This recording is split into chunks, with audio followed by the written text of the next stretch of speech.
Pagi teman-teman semua, saya sangat gentar sebenarnya hari ini karena materi yang dibawakan ini bukan kelihatannya seperti materi yang sudah umum gitu ya, tetapi kalau kita masuk ke dalam itu tidak semudah yang kita hanya dengar kata-kata Yesus anak Allah gitu ya.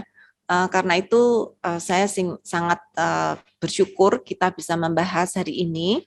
Kiranya teman-teman semua yang ambil bagian nanti di kelas bisa mempelajari lebih dalam lagi, menggali lebih luas lagi apa yang Tuhan ingin kita pelajari tentang Dia, gitu ya. Nah, saya akan share screen sebentar. Nah, saya sebelum memulai, saya ingin menegaskan lagi ya, materi yang saya bawakan ini bukan untuk menggantikan saudara untuk tidak membaca modul ya. Saya hanya akan membahas overview kulitnya saja. Saudara yang ikut kelas wajib dan harus membaca modul. Jadi jangan berpikir bahwa saya sudah mendengarkan penjelasan Ibu Yulia, jadi saya tidak membaca modul, tidak perlu membaca modul. Ya, sangat salah sekali ya. Yang saya bawakan sungguh sangat sedikit dan tidak akan mengcover seluruhnya. Karena itu saya akan pastikan saudara harus membaca modul ya. Oke, saya akan share screen.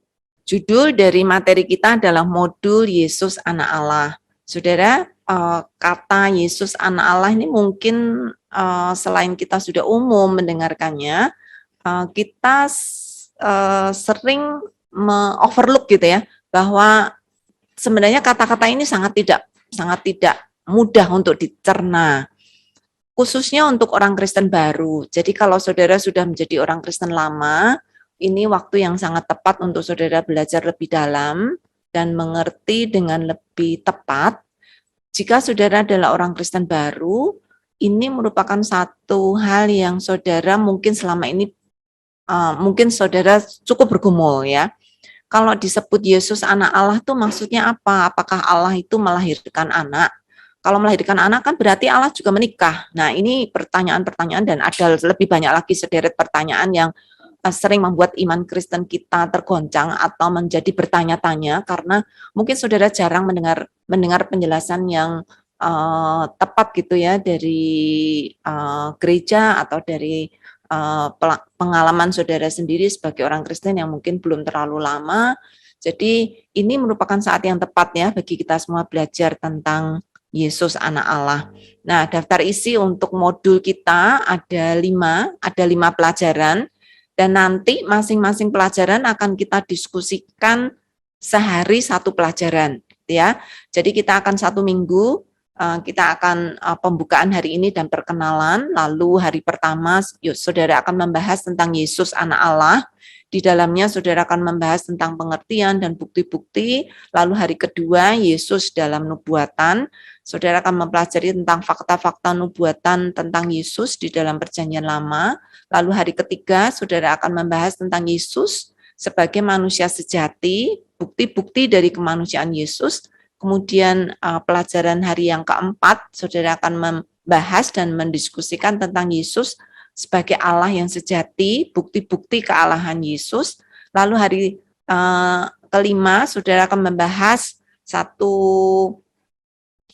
topik yang juga berkaitan erat dengan keberadaan Yesus sebagai manusia dan juga sebagai Allah yang sejati, yaitu Yesus sebagai firman Allah.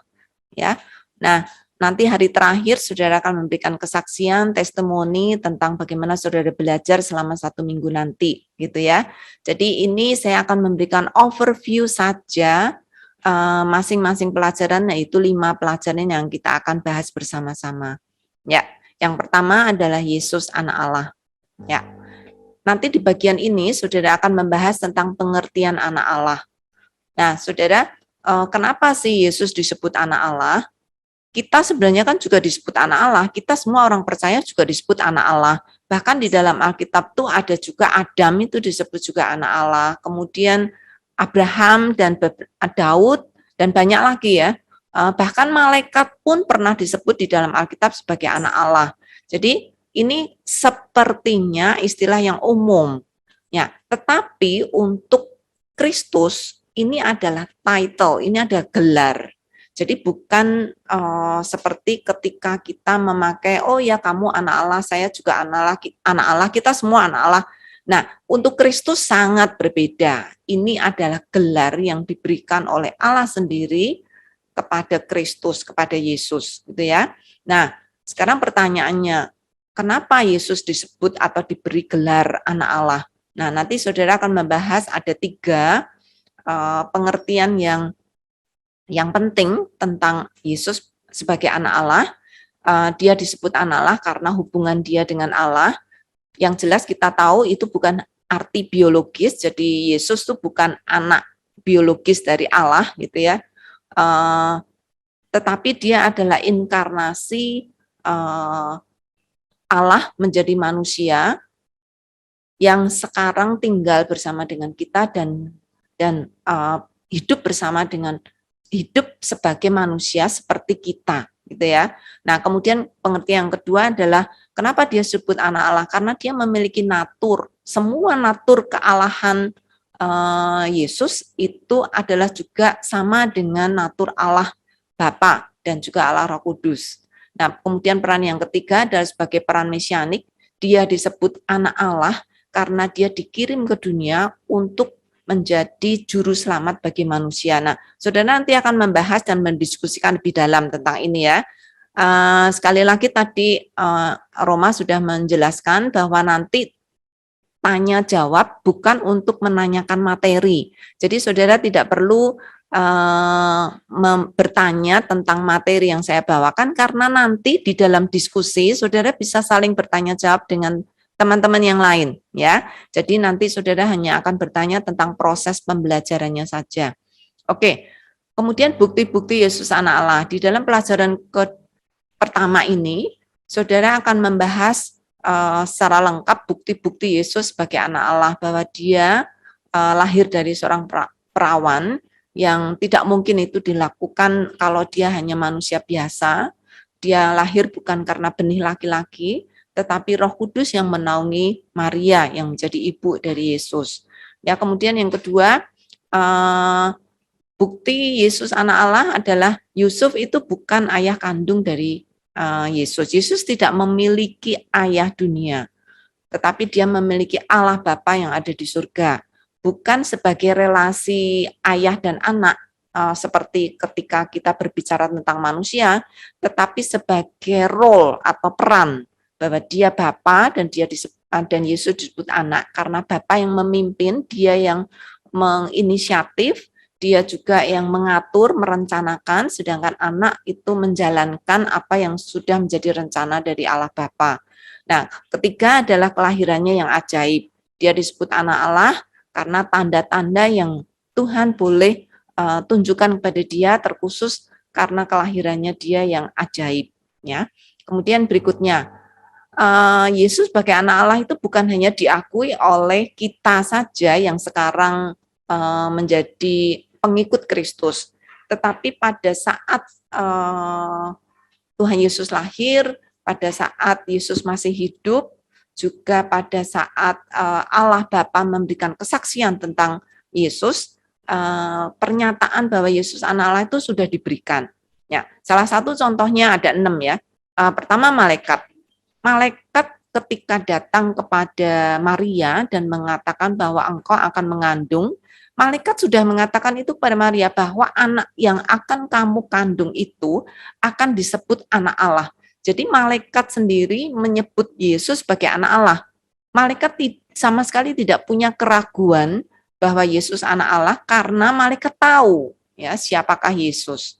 Nah, kemudian yang kedua adalah Yohanes Pembaptis. Yohanes Pembaptis diberikan satu hak istimewa oleh Allah untuk mengetahui tentang kedatangan Kristus ya sebelumnya, dan dia mengenali, bahkan dia mungkin orang pertama yang mengenali Yesus sebagai sosok Allah yang hadir di tengah-tengah manusia. Bahkan dia mengenali peran Yesus nanti sebagai anak domba Allah ya, yang akan disembelih dan akan menjadi korban penebusan untuk menebus dosa manusia. Kemudian yang ketiga, murid-muridnya juga walaupun butuh 3 tahun ya, bagi murid-muridnya itu betul-betul untuk mengenal Kristus, mengenal Yesus, tetapi akhirnya kita tahu bahwa murid-muridnya juga mengakui bukan karena dipaksa oleh Yesus, tetapi karena mereka sendiri melihat teladan, melihat hidupnya, melihat pekerjaan karya Yesus, dan juga melihat tanda-tanda ajaib yang dilakukan oleh Yesus, sehingga murid-muridnya pun mengakui bahwa Yesus adalah anak Allah, dan mereka mengatakan engkaulah yang kudus dari Allah. Selain itu, bukan hanya pengikut-pengikut Yesus saja yang mengakui bahwa Yesus adalah anak Allah, bahkan roh-roh jahat pun mengakui bahwa Yesus adalah anak Allah. Mereka juga mengatakan engkau itu yang sanggup menghancurkan kami, gitu ya. Engkau yang sanggup mendestroy, merusak roh-roh jahat. Dan mereka mengatakan Yesus adalah yang kudus dari Allah. Nah, selain itu juga Allah sendiri memberikan kesaksian. Engkau ketika Yesus dibaptis, dan banyak kali, bahkan 4-5 kali di dalam catatan Injil, Allah menyebutkan bahwa dia, Yesus, adalah anakku yang aku berkenan. Kepadanya aku berkenan. Itu Yesus, Allah berkali-kali mengatakan itu. Yesus sendiri tidak menyangkal bahwa dia adalah anak Allah. Apalagi ketika murid-muridnya, ketika dia tanya, siapakah aku menurut kamu, gitu ya. Dan juga oleh Petrus, oleh Thomas juga ketika menyaksikan kebangkitan Kristus, kebangkitan Yesus, mereka mengakui bahwa engkau adalah Allah, ya, engkau adalah Mesias, dan Yesus tidak pernah menyangkal itu, ya. Ya. Kemudian yang terakhir adalah kesaksian dari orang-orang yang melihat kebangkitan Kristus. Mereka menyaksikan bahwa Yesus bukanlah manusia yang sama seperti kita, tetapi dia juga Allah.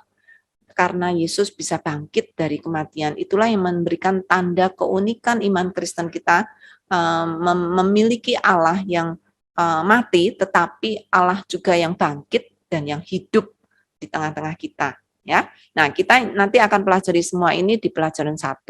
Nah di pelajaran 2 kita secara khusus akan memberikan bukti-bukti bahwa Yesus adalah anak Allah dari penggenapan nubuatan-nubuatan di dalam Perjanjian Lama.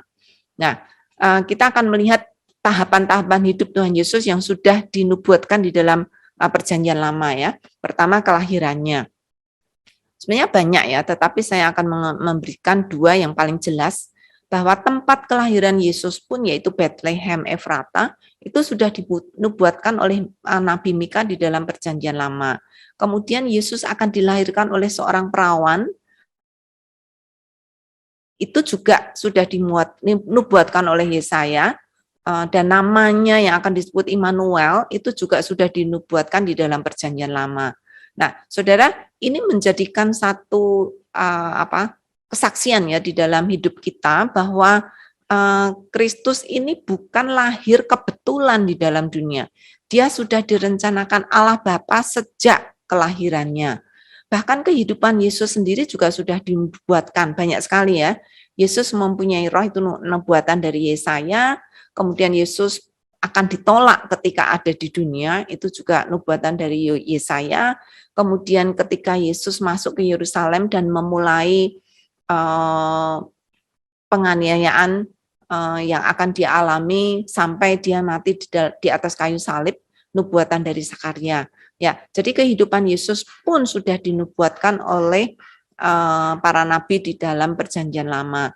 Selain itu juga kematian Yesus dan juga pengkhianatan yang Yesus alami sehingga sampai akhirnya Yesus mati. Di dalam nubuatan ini dikatakan bahwa sahabat karibku yang mencelupkan roti, dia yang mengangkat tumitnya untuk aku. Jadi keberadaan Yudas Iskariot yang akhirnya mengkhianati Yesus pun sudah dinubuatkan. Kemudian ada 5 peristiwa menjelang kematian Yesus dan sampai kematian Yesus, yang juga sudah dinubuatkan, baik tentang banyak ya, saudara nanti akan baca sendiri di modul.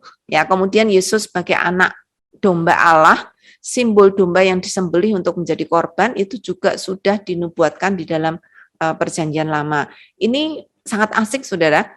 Nanti ketika saudara mempelajari di kelas dan juga mendiskusikannya bersama teman-teman, saudara, saya berharap bukan hanya mendengar apa yang atau membaca apa yang dinubuatkan Yesus, tetapi saya sangat berharap saudara sendiri juga membaca Alkitab dan juga mempelajarinya secara pribadi. Ya, itu yang saya harapkan ya.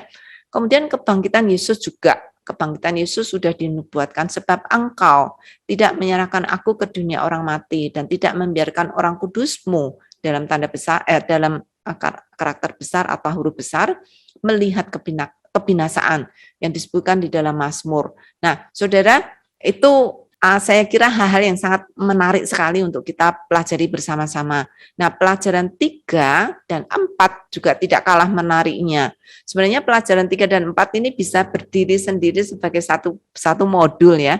Tetapi karena ini adalah teologi untuk orang awam, dan saya ingin saudara mempelajari sedikit demi sedikit, maka hari ini kita mengicipi satu doktrin yang sangat kental, yang sangat sentral sekali di dalam kehidupan orang Kristen, yaitu Yesus sebagai manusia sejati dan Yesus sebagai Allah yang sejati. Ya, pelajaran 3 dan pelajaran 4. Pelajaran 3 kita akan mempelajari tentang bukti-bukti Yesus sebagai manusia sejati. Banyak orang ada dua ekstrim ya. Ada satu ekstrim orang percaya Yesus itu cuma manusia biasa. Tetapi ada ekstrim yang lain, mereka percaya bahwa Yesus adalah Allah saja. Ya. Nah, ini dua ekstrim yang saya kira kita harus bersama-sama belajar untuk melihat kedua-duanya ya, karena Yesus adalah kedua-duanya. Ya, Yesus sebagai manusia sejati dibuktikan dari kelahirannya sebagai bayi. Yesus bukan datang tiba-tiba menjadi orang besar yang super power gitu ya, enggak. Yesus lahir sebagai bayi, bayi yang tidak berdaya, bayi kecil yang ada di dalam dekapan ibunya, yang sangat vulnerable, yang sangat rentan sekali dengan keadaan kelemahan dia.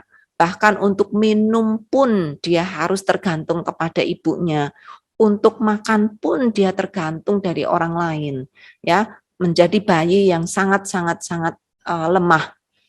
Tetapi ketika Yesus tumbuh menjadi dewasa, Yesus juga bertumbuh seperti layaknya manusia-manusia yang lain. Yesus bukan lahir sebagai bayi lalu tiba-tiba menjadi dewasa. Tidak. Dia mengalami kesakitan bertumbuh sebagai manusia yang dewasa. Dia memiliki, ini ada yang kurang ya, memiliki pikiran, perasaan, dan kelemahan sebagai manusia. Yesus bisa marah, Yesus bisa sedih, Yesus punya pikiran, menilai apa yang dia lihat. Yesus juga punya kelemahan yang lain, bahkan ketika dia ada di atas kayu salib, dia merasakan kesakitan, dia merasakan sengsara di dalam tubuh manusia, bahkan sampai akhirnya dia menderita mati di atas kayu salib. Dia mengalami semua penderitaan yang paling luar biasa yang pernah manusia alami di dunia. Yesus pernah merasakannya. Ya. Kemudian satu pengertian yang saya kira perlu sangat jelas didiskusikan nanti di dalam kelas adalah mengapa Yesus harus menjadi manusia sejati. Apa pentingnya kemanusiaan Yesus? Ya. Nah, saudara nanti akan membahas 4 hal ini. Tentang ketaatan dia sebagai manusia, menjadi korban substitusi, menjadi mediator, dan juga menjadi teladan hidup. Saya berharap ini saudara akan mengerti dengan jauh lebih baik nanti ketika ada di kelas diskusi. Ya. Nah, kemudian saudara, fakta yang juga sangat menonjol Yesus sebagai manusia adalah Yesus tidak berdosa. Ya. Ada 3 poin yang nanti kita akan diskusikan bersama-sama. Yesus tidak berdosa, mungkin ada yang mengatakan iya karena dia hidup enak-enak. Oh tidak, kehidupan Yesus penuh dengan pencobaan, penuh dengan hal-hal yang dia alami di tengah-tengah keberdosaan orang-orang di sekelilingnya, ya. Dia juga bahkan mengalami pencobaan, bukan hanya pencobaan dari setan, bahkan pencobaan dari murid-muridnya, bahkan pencobaan dari yang dia lihat dari apa yang ada di depan mata dia, ya, saudara. Jadi Yesus bukan hanya dicobai satu kali, tapi berkali-kali, ya. Tetapi Ibrani menyaksikan dia manusia biasa yang lemah, tetapi dia tidak jatuh ke dalam dosa ketika dicobai. Nah, itu bedanya dengan kita, ya. Bahwa kita manusia, tetapi kita hampir setiap hari selalu jatuh di dalam dosa, tetapi Kristus tidak. Selain itu, Yesus juga hidup tanpa dosa, bukan hanya dicobai dan menang atas dosa, tetapi dia juga hidup tidak berdosa. Hidupnya tidak bercela. Murid-muridnya menyaksikan betapa Yesus jauh daripada manusia biasa, ya. Karena Yesus hidup menjaga kesucian dan dia hidup dengan tanpa cacat celah, bahkan oleh orang yang tidak percaya pun mereka melihat kehidupan Yesus yang luar biasa. Bahkan di dalam sejarah kita melihat orang-orang dari agama lain pun mengakui bahwa Yesus adalah manusia yang tanpa celah. Ya, apa pentingnya sih Yesus tidak berdosa walaupun dia adalah manusia? Ya, sangat jelas, nanti saudara akan membahas dengan lebih detail lagi bahwa dia hidup tanpa dosa untuk menggantikan manusia yang berdosa, supaya dia boleh menjadi korban yang sempurna. Ya. Kemudian berikutnya adalah Allah yang sejati. Itu saudara akan pelajari di pelajaran keempat, ya. Nah, di dalam pelajaran yang keempat ini, saudara akan melihat satu hal yang berbeda dari pelajaran sebelumnya. Sebenarnya ada banyak orang yang mungkin bisa menerima Yesus dengan sebagai manusia dengan mudah, gitu ya. Tetapi ada orang-orang yang sulit menerima Yesus sebagai Allah. Alasannya sangat simpel. Mana mungkin ada manusia yang bisa menjadi manusia sejati dan Allah sejati pada saat yang sama. Nah, ini saudara, ini merupakan keunikan iman Kristen yang saudara harus perjuangkan. Bagaimana saudara mempertanggungjawabkan fakta dan doktrin pengajaran bahwa Yesus adalah 100% manusia dan dia juga adalah 100% Allah. Ya, untuk menjadi Allah yang sejati, maka Yesus pasti memiliki sifat-sifat Allah. Nah, saudara bisa membuktikan bahwa Yesus memiliki kuasa yang tidak mungkin dimiliki oleh manusia, karena itu adalah kuasa dari Allah.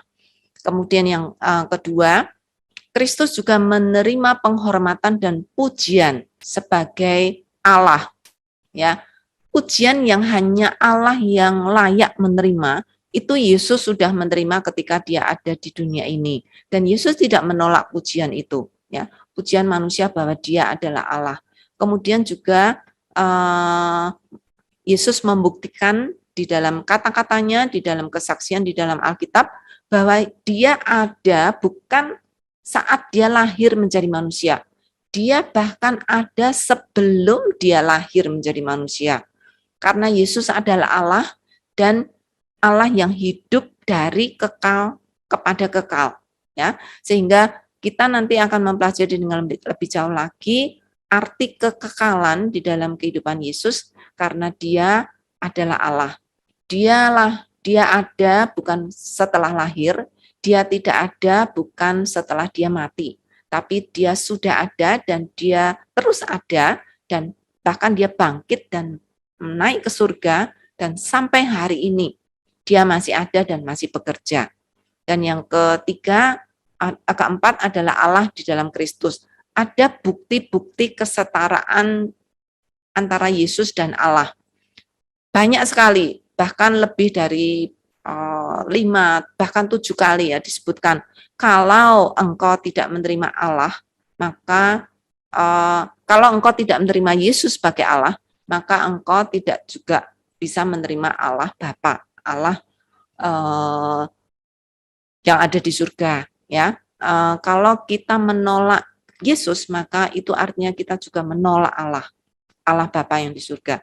Nah, ada banyak ya, khususnya di dalam Yohanes, saudara akan melihat kesetaraan Yesus dengan Allah. Kemudian yang terakhir adalah Allah dan Kristus adalah satu. Ini adalah doa Yesus sendiri di dalam Yohanes 17 yang mengatakan bahwa aku dan Allah adalah satu. Nah, saudara, nanti saudara akan mendiskusikan lebih jauh di dalam kelas, ya. Nah, yang bagian yang kedua dari Yesus sebagai Allah adalah Yesus sebagai Tuhan. Dan ini saya kira menjadi bagian yang sangat aplikatif di dalam kehidupan kita. Nah, apa bedanya? Oh, ada bedanya ya, Yesus sebagai Allah dan Yesus sebagai Tuhan. Nah, secara spesifik Yesus sebagai Tuhan itu memiliki arti yang sangat spesial ya. Oleh karena itu, saudara mungkin sering mendengar tentang ketuhanan Kristus gitu ya. Selain kealahan Kristus juga ketuhanan Kristus. Nah, kita nanti akan membahas tentang arti Tuhan atau kurios di dalam bahasa Yunani yang artinya adalah Tuhan, bahwa dia adalah pemilik.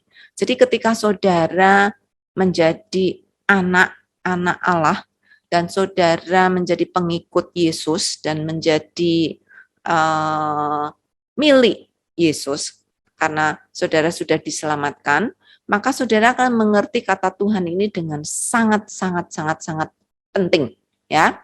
Nanti kita akan bahas bersama-sama di dalam diskusi. Selain itu juga Yesus sebagai Tuhan artinya dia menjadi Tuhan atas segala sesuatu. Jadi ketuhanan Kristus menjadi sangat jelas bahwa dia bukan hanya menjadi pencipta alam semesta, dia menjadi pencipta kita juga, dan dia juga menjadi pemilik alam semesta dan kita juga menjadi milik dia yang sudah diselamatkan, dan dia juga menjadi pemelihara dari iman kita. Nah, bagian ketiga adalah tentang ketaatan. Nah, kalau saudara mengaku Yesus sebagai Tuhan, maka dia harus menjadi pusat bagi seluruh hidup kita. Nah, ini yang saya kira menjadi pergumulan bagi banyak orang Kristen ya, bagaimana menempatkan Tuhan sebagai pusat bagi kehidupan kita. Ya, menempatkan Tuhan di dalam tahta dia sebagai Tuhan. Nah, kemudian yang berikutnya adalah melayani. Kenapa kita menyebut Yesus sebagai Tuhan? Karena kita adalah milik dia, dan karena kita adalah milik dia, maka kita layak untuk menjadi pelayan dia, dan kita melayani dia bukan sebagai budak yang diperas atau ditekan, karena Yesus sendiri berkata, engkau adalah pelayanku, tetapi engkau juga adalah sahabatku. Nah, ketika kita melayani Tuhan, maka kita akan mengalami kepuasan sukacita menjadi sahabat dia. Dan kita akan bertumbuh di dalam sarana-sarana anugerah yang telah Tuhan siapkan bagi kita. Ya. Kemudian yang terakhir adalah nanti, at the end, pada akhirnya, semua lutut akan bertelut, semua orang dan seluruh alam semesta akan mengakui bahwa Yesus adalah Tuhan. Nah, itu akan terjadi nanti pada hari kedatangan Yesus yang kedua ya. Maka kita akan melihat bahkan orang yang mungkin dulu menyangkal Tuhan, orang yang tidak mengakui Tuhan, maka nanti ketika Yesus datang kedua kalinya, mereka akan bertekuk lutut dan mereka harus mengakui bahwa Yesus adalah Tuhan. Ya, kemudian bagian yang terakhir adalah Yesus sebagai firman Allah. Ya, Yesus adalah firman Allah. Nanti kita akan belajar lebih dahulu tentang pengertian firman, apa arti firman, dan kemudian bagaimana cara Allah berfirman, karena Allah bukan hanya berfirman melalui Alkitab, Allah juga berfirman melalui ciptaan, dia juga berfirman melalui para nabi yang akhirnya kita baca juga di dalam Alkitab. Kita juga menerima firman Allah dari Roh Kudus dan juga dari Yesus sendiri sebagai anak Allah. Nah, secara khusus kita akan membahas tentang firman di dalam Yohanes 1 ayat 1. Ya, nanti di sana saudara akan membahas dengan lebih lengkap apa yang dimaksud Yohanes dengan firman. Ya, saudara, Yohanes itu murid Tuhan yang sangat dikasihi, ya, dan dia menulis surat Yohanes dan juga Injil Yohanes, dan di dalamnya saudara melihat begitu kaya Yohanes menjelaskan tentang Yesus, ya, dan di dalam kesaksian Yohanes ini yang Yohanes lihat dengan mata kepala sendiri karena dia sebagai saksi mata, maka dia mengakui dengan jelas bahwa Yesus adalah firman dan dia melihat firman itu menjadi manusia, menjadi daging di dalam tubuh Yesus, dan melalui apa yang dikerjakan oleh Yesus selama 3 tahun, Yohanes melihat dengan mata kepala sendiri bahwa apa yang dilakukan dia sungguh membuktikan bahwa dia adalah firman yang hidup, ya. Nah, kemudian bagian yang terakhir adalah dari pengertian firman ini, saudara akan secara jelas melihat equality, Yesus adalah firman, ya. Kebenaran utama bukan karena kebenaran intelektual yang kita terima, tetapi kebenaran utama melalui kesaksian kebenaran dari Allah sendiri. Ya, oke. Berikutnya adalah Yesus adalah firman Allah sebagai bukti-buktinya. Maka saudara akan melihat ada 5 yang saudara bisa lihat bersama-sama nanti. Yesus sebagai firman Allah karena dia adalah firman yang menjadi daging dan memiliki wujud sebagai manusia, bahkan sampai sekarang. Kemudian dia memiliki kesetaraan dengan Allah. Sifat-sifat Allah dia memiliki seluruhnya secara sempurna, dan dia adalah Allah yang berinkarnasi. Nah, saudara nanti secara khusus akan membahas tentang tujuan inkarnasi. Kenapa sih Yesus harus menjadi manusia? Ya, kemudian maksudnya manusia yang kenapa Allah harus menjadi manusia? Kemudian saudara juga melihat bahwa firman yang menjadi manusia itu menjadikan segala sesuatu. Dia bukan hanya pencipta, dia juga memelihara alam semesta dan manusia sampai hari ini. Kemudian firman Allah itu juga memberi hidup. Dia memberi hidup dan memberi keselamatan kepada mereka yang percaya kepada Yesus sebagai Allah dan sebagai manusia dan sebagai Allah yang sejati. Ya, oke. Ini adalah akhir dari presentasi saya. Saya berharap saudara semakin termotivasi untuk membaca modul yang nanti sore akan dibagikan kepada saudara. Nah, saya akan menutup dengan satu ayat yang ada di Kolose 1 ayat 16. Ayat ini berbicara tentang Yesus. Sebab oleh Dia, oleh Yesus, oleh Kristus, segala sesuatu yang ada di bumi, yang ada